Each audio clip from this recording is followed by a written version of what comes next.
마지막 발표자로 진행하도록 하겠습니다. 세 번째 발표자이신 리지닐라 타신 캄파넬라 박사님이십니다. VTA 타센을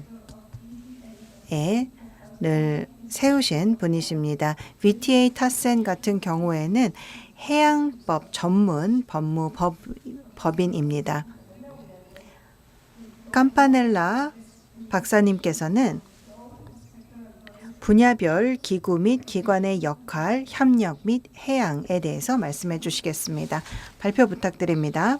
가장 먼저 다른 동료들과 마찬가지로 감사의 말씀을 드리면서 시작하고자 합니다.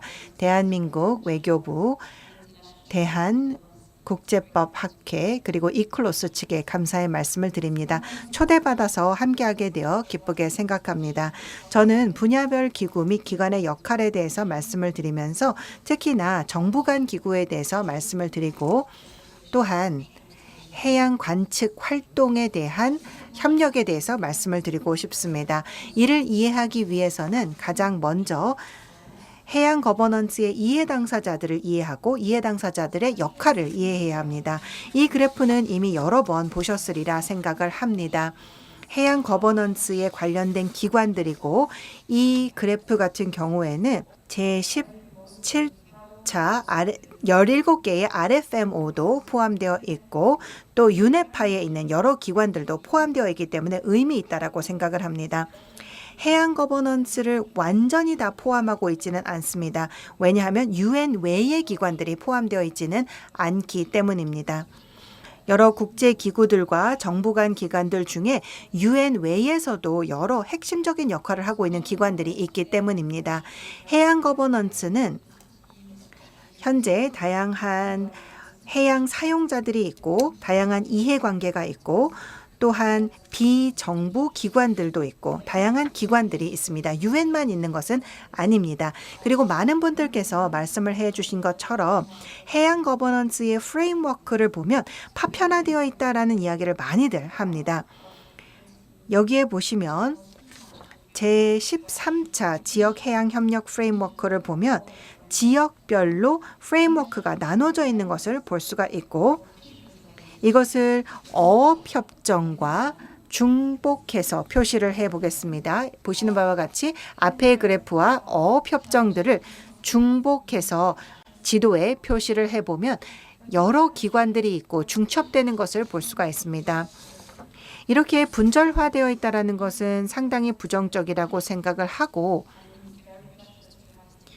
따라서 여러 다양한 기관들이 있어서 앞으로는 서로 협업을 하고 서로 지원을 할 수 있어야 한다라고 생각하고 결국은 각 지역별로 표준을 만들고 방법을 만들어서 각 지역별로 적용을 해서 전 세계적으로 적용할 수 없었던 것을 해내는 장점도 분명히 있기는 합니다. 그러면 해양 관측과 실제 해양학을 살펴보도록 하겠습니다.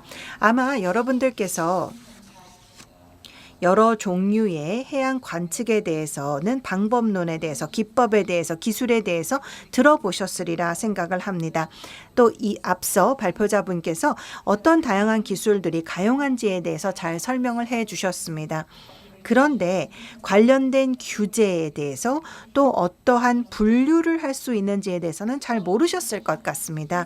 해양 관측 활동 같은 경우에는 데이터를 측정하고 수집하는 것이라고 생각을 하시면 되겠고요. 여러 가지 특성을 연구하는 것을 의미합니다. 물리적인 특성들이 있습니다. 그리고 화학적인 특성이 있고 생물학적인 특성들이 있습니다. 여러 가지 특성들을 측정하는데 해수의 온도, 또 빙하가 녹는 것, 또 조류에 대해서 측정을 하기도 하고 또 대서양에서는 알리뇨를 측정하기도 하죠. 그래서 거의 매일매일 이러한 해양 관측이 이루어지고 있습니다.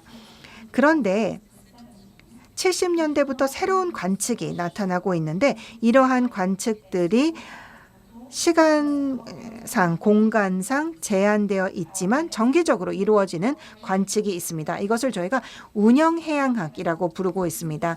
이러한 형태의 활동은 기상학 때문에 발전하고 있고 기상학으로 인해서 실시간 측정이 이루어지고 있고 실시간 전망과 예측이 이루어지고 있는 학문입니다. 운영해양학 같은 경우에는 체계적으로 정보를 수집하고 또 해양 데이터를 분석해서 예측을 하는 형태로 사용을 하고 있습니다. 해양 관측이든 운영 해양학이든 다양한 공간에서 이루어질 수 있다라는 특성을 갖고 있습니다. 해저에서도 이루어질 수도 있고 또 해양 위에 있는 하늘에서 이루어질 수도 있습니다. 혹은 우주에서 위성으로 측정을 할 수도 있습니다.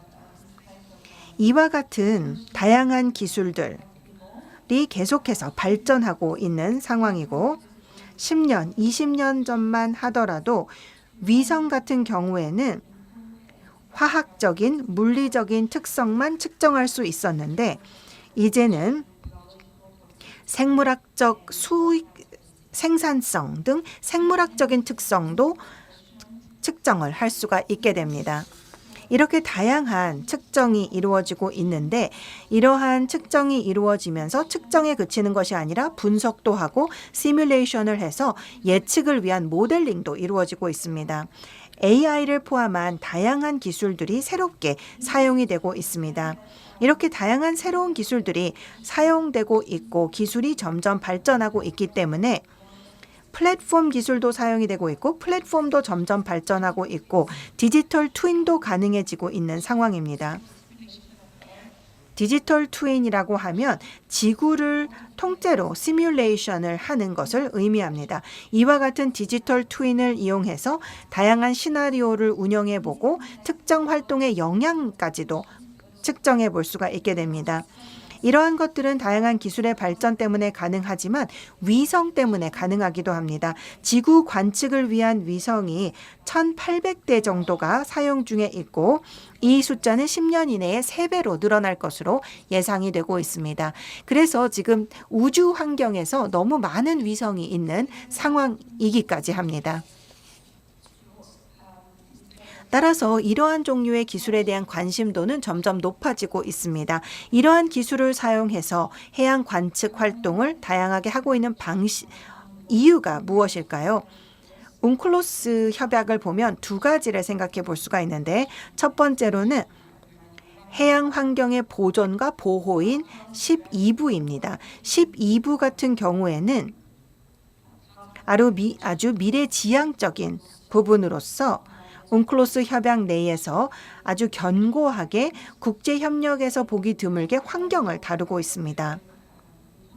아시는 바와 같이 예방도 또 오염원을 저감하는 것도 굉장히 중요한 활동입니다. 웅클로스를 기반으로 한 권고적 의견을 보면 아시는 바와 같이 오염이라는 것이 소음일 수도 있고 또 투척일 수도 있고 또 해저 활동에서 나타나는 다양한 활동으로 인한 오염 등을 포함하고 있습니다. 이렇게 보존과 보호의 다양한 임무 하에서 다양한 종류의 오염에 대처하는 데 있어서 각 국가는 정보를 공유하고 연구하고 관측하고 측정할 의무를 갖고 있습니다. 환경 영향 평가에 대한 의무도 있습니다. 이를 통해서 관찰, 측정, 평가, 분석이 과학적으로 이루어져야 하고 오염의 위험과 영향을 관찰, 측정, 평가, 분석해야 합니다. 제12부는 아주 견고한 내용이 담겨 있지만 오염 중심으로 갖고 있고 여기에서 BBNJ 협약이 추가되면서 당사국의 지속 가능한 사용과 생물 다양성의 보존을 국가 관할권 이원 지역에까지 확장시키고 있습니다. 그렇다면 왜 이와 같은 활동을 진행하고 있을까요? 이러한 활동은 자주권, 보전, 또 천연자원의 보호를 EEZ 내에서 생물 및 비생물에 대해서 진행하는 데 필요하기도 하고 또 뿐만 아니라 EEZ 또는 EEZ 간의 EEZ 외에 어족자원 보전과 개발을 보장하기 위해서도 필요하며 또한 고도의 이동성 종의 보존을 위해서도 필요한 부분입니다. 이러한 해양 관측 활동들은 다양한 보존 활동을 위해서도 사용되고 있고 그 외에도 다양한 용도로 사용되고 있기 때문에 각 국가가 법적 의무를 다하기 위해서도 해양 관측을 사용하고 있습니다. 그러면 국제법 하에서는 어떠한 규정들이 있는지 살펴보도록 하겠습니다. 전통적인 해양 관측 활동들은 주로 연구와 관련이 되어 있다라고 이미 말씀을 드렸는데 70년대 같은 경우에도 이러한 연구 활동이 주로 국가나 학자들이 진행하는 활동이었습니다. 해양 과학 연구 같은 경우에는 은클로스 제3협상 중에 가장 중요한 주제였습니다. 해양 중심의 과학 연구가 무엇인지에 대한 논의가 상당히 많이 있었고 해양 관측 활동을 어떻게 관리하는지에 대해서도 논란이 많이 있었습니다. 정기적인 관측, 즉 운영 해양학에 대해서도 다양한 논란이 있었습니다. 과연 운영 해양학이 연구에 분류될 수 있는지, 그리고 이러한 것이 연구에 분류된다면 연안 국가들이 우선권을 갖게 되는지에 대해서도 논란이 있었습니다. 해양 과학 연구 같은 경우에는 운클로스 제13부에 해당이 되고 있고 또 국가의 합의에 따라서 공해까지도 관측이 가능한 상황이고 이러한 경우에는 다양한 활동과 권리를 존중한 상태로 관측이 이루어져야 합니다. 해양 과학 연구를 해양 관측 측면에서 진행을 할 때 여러 가지 제한들이 있기는 합니다. 특히 위성을 이용할 때 제한이 있습니다. 과학 연구를 위한 설치는 해양 환경에 제한되어 있기 때문입니다. 실제 해양 관측 활동과 관련된 논란을 살펴보면 전통적인 해양 관측과 운영 해양학 간의 차이가 있다는 것을 볼 수가 있겠고 유네스코에서도 이와 관련된 업무를 아비로스를 통해서 진행하고 있는데 아비로스의 논의를 보면 국가 간의 해양 관측과 운영 해양학에 해당되는 규정에 대한 논란이 있고 일부 국가에서는 정기적인 관측이 이루어질 때는 연안 국가의 합의가 필요하다라고 이야기하고 있고 이것이 해양과학 연구의 범위를 넘어섰다라고 이야기를 하는 경우도 있습니다. 그렇다면 해양 관측이 우주에서 이루어질 때는 어떻게 적용을 해야 할까요? 이미 국제해저기구에서 이야기를 한 바와 같이 위성을 이용하는 것은 일상적인 해양 관측에 중요한 영향을 미치고 있으며 해양 환경에도 중요한 영향을 미치고 있습니다. 여러 가지 이슈들이 분명히 있습니다. 원격 측정이라는 것은 운클로스가 적용되는 범위는 아닙니다. 왜냐하면 운클로스는 해양 환경 위에 있는 하늘 공간만 적용이 되고 있고 따라서 우주에서 관측하는 것은 운클로스로 포함이 되어 있지 않아서 우주와 관련된 법을 찾아봐야 하는데 우주와 관련된 법에서 위성을 통한 해양 관측에 대한 내용이 많이 담겨 있지는 않습니다. 그런데 여기에 보시면 제21조 1안에 연안국은 무해 통항과 관련된 법을 규정하고 제정할 수 있다라고 나와 있으며 또 1967년에 우주조약을 살펴보면 이 우주조약 같은 경우에도 일부 탐사와 이용에 대한 규정이 나와 있는 것을 볼 수가 있습니다. 또 제9조에 보면 우주 환경을 사용할 때에는 관련된 모든 국가의 이해관계에 맞아야 하며 보존을 위한 노력이 모든 활동이 이루어지기 전에 이루어져야 한다라고 나와 있으며 이러한 조약이 해양 환경에 국한해서 해양 환경에 해를 끼칠 때에 대해서 또 우주 환경에 해를 끼칠 때에 대해서 제한되어 있습니다. 원격 관측에 대한 기술이 80년대에 상당히 빨리 발전하게 되면서 관련된 당사국들이 원격 탐사 활동에 대해서 다양한 조약지를 체결하는 것을 볼 수가 있습니다. 예를 들어서 천연 자원 관리 및 해양 환경의 보존을 위해서 우주에서 관측을 하는 경우에 대해서 합의를 하게 되고, 이렇게 되면서 참여하는 당사국들이 활동을 실제 시행하기 전에 합의를 하도록 하고 있고, 또한 데이터의 저장, 처리, 분석에 대한 규정도 설정이 되어 있습니다. 많은 해양 관측 활동들이 지금 현재 제대로 규제되지 못하는 점이 있습니다. 기술은 빠르게 발전하고 있는데 규제가 빠르게 발전하지 못하고 있고, 해양 과학 연구와 해양학을 위한 측정이 별개로 관리되고 있다는 것 자체를 보면, 예를 들어서 드론이라든지 무인 장비라든지 또 부유식 장비에 대한 규제가 아직 부족한 상황입니다. 지금 현재 여러 관행들을 보면 상충되는 부분들이 많이 있고, 자주권과 또 자원의 보존이 민감한 문제이기 때문입니다. 어업 자원이 굉장히 많은 경우에는 사실 이와 관련된 정보를 개방하는 것을 원치 않습니다. 예를 들어서 불법 어획 활동이 발생할 수도 있기 때문이죠. 해저 매핑 활동 같은 경우에는 연안 지역에서 실시하기가 쉽지 않습니다. 쓰나미를 예방하기 위해서, 자연 재해를 예방하기 위해서 해저 탐사를 해저 케이블을 통해서 하는 것 자체도 국방 분야와의 민감한 문제가 발생하곤 합니다. 따라서 다양한 어려움이 있는 상황입니다. 여러 가지 법적인 이슈들이 있는데 그중에 두세 가지만 말씀을 드리도록 하겠습니다. 첫 번째로는 정책 결정의 결과로서 여러 가지 관측 활동으로 인해서 생태계에 해를 끼치거나 데이터를 수집을 해서 특정 목적을 위해서 수집했다고 하지만 나중에 상업 활동을 위해서 사용될 수도 있는 여지가 있기 때문입니다. 그렇다면 이와 관련된 여러 기관들의 협력은 어떠한 것들이 있을까요? 우선 BBNG 협정 이전에도 이미 다양한 협력이 이루어지고 있었는데, 협력과 관련된 의무는 전 세계적으로 또 지역적으로 의무가 있었습니다. 즉 규칙과 관행, 표준을 만들도록 장려하고 있었고, 또 해양 생물자원 관리, 보존, 탐사, 개발을 위해 이를 조정하기 위해서 협력이 필요하다라는 점은 이미 강조되고 있습니다.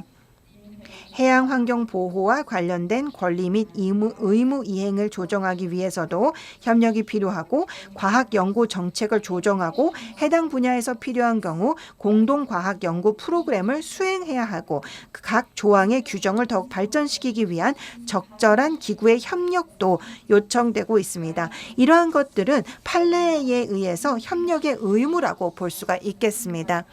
저는 이클로스의 3개의 권고적 의견에 대해서 말씀을 드리도록 하겠습니다. 가장 최근에 있었던 권고적 의견은 협력에 대한 의무는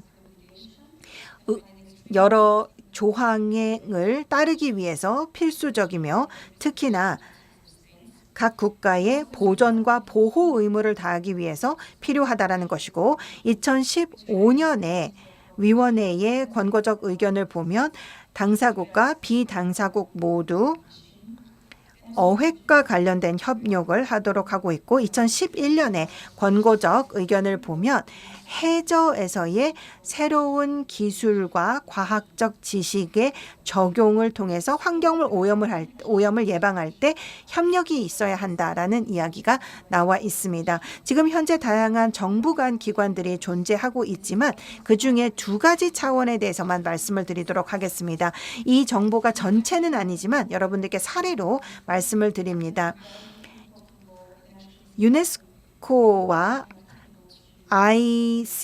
ISA가 해양학과 해양 관측과 관련해서 다양한 협력을 위한 기관으로 활동을 해왔고, 예를 들어서 아고플로트 같은 경우에는 부유식인데 직접적으로 통제가 되지 않고 있기 때문에 공해에 처음에 설치를 했더라도 EEZ로 들어갈 수가 있고 이것은 해양 연구를 위해서 사용이 되는 부유식 설비입니다.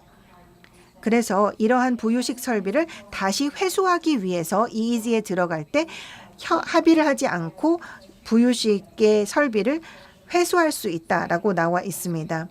그리고 많은 데이터가 민간 부문에서 소유하고 있다는 점도 감안이 되고 있습니다. 해양환경 보호를 위한 지역기구 또한 다양한 표준을 마련을 하고 있고 이러한 표준들은 해양 데이터를 분석하고 모델링을 하기 위해서 사용을 되고 있으며 제가 슬라이드에는 작성하지는 않았습니다만 BBNG 협약을 시행하는 데 있어서 굉장히 중요한 역할을 하고 있을 것입니다. 뿐만 아니라 MOU를 다양한 기구, 예를 들어서 ISA와 설정을 하는데 노력을 하고 있으며 해저에서의 다양한 활동을 위해서도 협력을 도모하고 있습니다. 지역적인 차원에서도 협의가 이루어지고 있는데 예를 들어서 북극 이사회가 있습니다.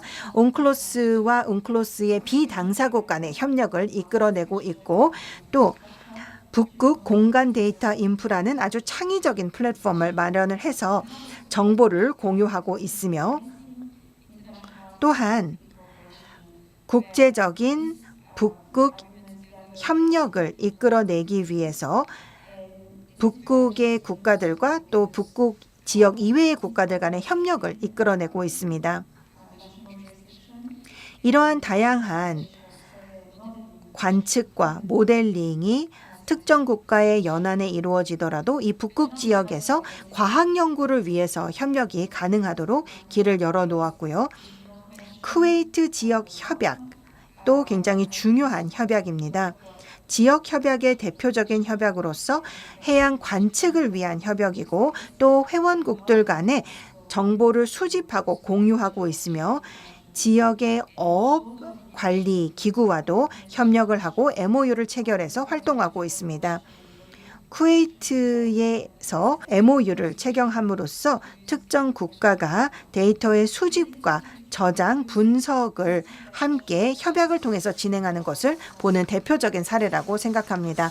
지금 현재는 여러 조약들이 존재하고 있어서 통합적으로 활동들이 관리가 되기는 어렵지만 다양한 인프라, 기술, 활동 등이 급속하게 확장되고 있기 때문에 규제에 부족한 부분들이 존재하고 있습니다. 지금 현재 투자가 필요한 상황입니다.